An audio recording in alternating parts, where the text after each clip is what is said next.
اعوذ باللہ من الشیطان الرجیم بسم اللہ الرحمن الرحیم۔ ناظرین محترم السلام علیکم۔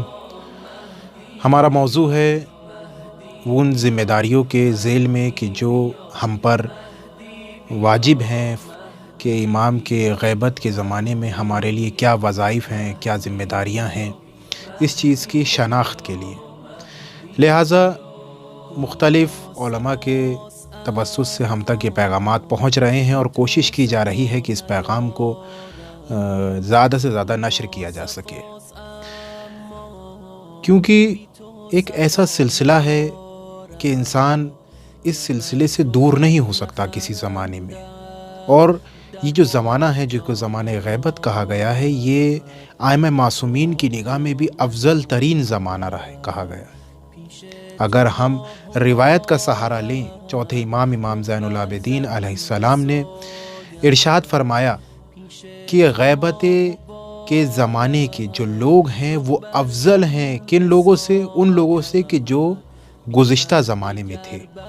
یعنی بتانا یہ چاہا کہ دیکھو تم جس زمانے میں ہو، جو زمانہ تمہارا آئے گا جو کہ غیبت کا زمانہ ہوگا، تو یہ مت سمجھ لینا کہ وہ لوگ افضل ہیں کہ جو امام کے دور میں تھے، نہیں، بلکہ تمہاری افضلیت ان سے زیادہ ہے۔ تو عزیزان محترم، بس جب ہم افضل ہیں تو لہٰذا ہمارے لیے بھی کچھ وظائف، کچھ ذمہ داریاں ہیں کہ جن کے بارے میں ہمیں جاننا ضروری ہے، اور ہر مسلمان پر، ہر ائمہ معصومین پر، ایمان اور عقیدہ رکھنے والے پر واجب ہو جاتا ہے کہ ان ذمہ داریوں پر عمل کرے۔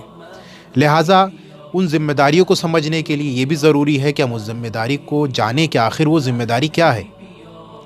اگر ہم واقعاً فہرست بنانے بیٹھیں تو بہت سی ذمہ داریاں ہیں کہ جو ہم پر ضروری ہیں، ہم پر فائز کیے گئی ہیں۔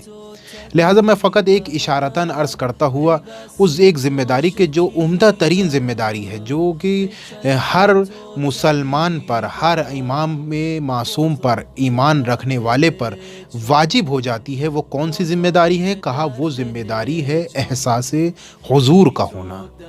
ہاں عزیزان محترم، چونکہ ایک نقطہ ہے، لہٰذا ہم نے آج تک انتظار کی بحث کو سمجھا ہے، یا ہم امام کے منتظر ہیں، لیکن امام کے منتظر ہونا ہی یہ کافی نہیں ہے کہ ہم یہ ایمان لگ کر بیٹھ جائیں اور یہ سوچنے لگے کہ ہم امام کے منتظر ہیں، یہ ہمارے لیے کافی ہو جاتا کہ نہیں، بلکہ تمہارے لیے کچھ ذمہ داریاں ہیں، جس میں سے ایک ذمہ داری کیا ہے؟ احساس حضور کا ہونا۔ یعنی کیا؟ یعنی یہ کہ ہم منتظر ظہور ہیں لیکن منتظر حضور نہیں ہیں۔ اگر میں اس جملے کو تھوڑا سا توضیح دے دوں تاکہ آپ کے لیے بھی واضح ہو سکے کہ کیا مطلب کہ ہم منتظر ظہور ہیں نہ کہ منتظر حضور، یعنی یہ کہ ہمارا امام حاضر ہے مگر ظاہر نہیں ہے، لہٰذا ہمارے لیے ضروری ہے کہ ہم احساس حضور کو پیدا کریں۔ ہم جانیں کیونکہ ضروری نہیں ہے کہ کوئی چیز ظاہر نہ ہو تو اس کا حضور ہونا یہ کہا جائے کہ جب ظاہر نہیں ہے تو لہٰذا وہ حاضر بھی نہیں ہے، ایسا نہیں ہے۔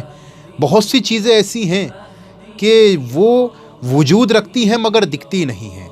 مثلاً ایک مثال دیتا چلوں کہ سورج، کہ جو بادلوں کے پیچھے ہو تو اس کا مطلب یہ نہیں ہے کہ سورج وجود نہیں رکھتا، سورج حاضر ہے مگر ہمیں نہیں دکھ رہا، لہٰذا ہم منتظر ظہور ہیں نہ کہ منتظر حضور۔ ہمارا عقیدہ ہے، ہمارا ایمان ہے کہ امام ہر مقام پر حاضر ہے۔ جب ہم نے اس بات پر یقین کر لیا کہ جب ہمارا امام حاضر ہے، احساس حضور کو اپنے اندر پیدا کر لیا، تو نتیجہ کیا نکلے گا؟ نتیجہ یہ نکلے گا کہ ہم ہر عمل کو، جس عمل کو بھی ہم انجام دینا چاہیں گے، تو ہمارا ایمان اور عقیدہ یہ ہونا چاہیے کہ ایک امام ہے کہ جو ہمیں دیکھ رہا ہے، لہٰذا جب ہم اس پر ایمان رکھے ہوئے ہیں تو اب چاہے ہم کسی بھی جلسے میں بیٹھے ہوئے ہوں، چاہے کسی بھی نشست میں بیٹھے ہوئے ہوں، ہر مقام پر ہمیں یہ ظاہر ہونے لگے گا کہ ہمارا امام ہمیں دیکھ رہا ہے۔ لہٰذا میں اپنی بات کو تمام کر دیتا ہوں اس نقطے پر کہ ہمارے اندر ضروری ہے اس چیز کا ایمان اور عقیدے کا رکھنا کہ ایک امام جو حاضر ہے وہ ہمیں دیکھ رہا ہے، لہٰذا ہمارے لیے ضروری ہے احساس حضور کو اپنے اندر پیدا کرنا۔ لہٰذا عزیزان محترم، بس میں نے اپنی بات تمام کی، اور آخری میں دعا گو ہوں پروردگار کی بارگاہ میں کہ پروردگار عالم ہمارے امام کے ظہور میں تعجیل عطا فرما اور ان کے لشکر میں ہونے کا شرف حاصل فرما۔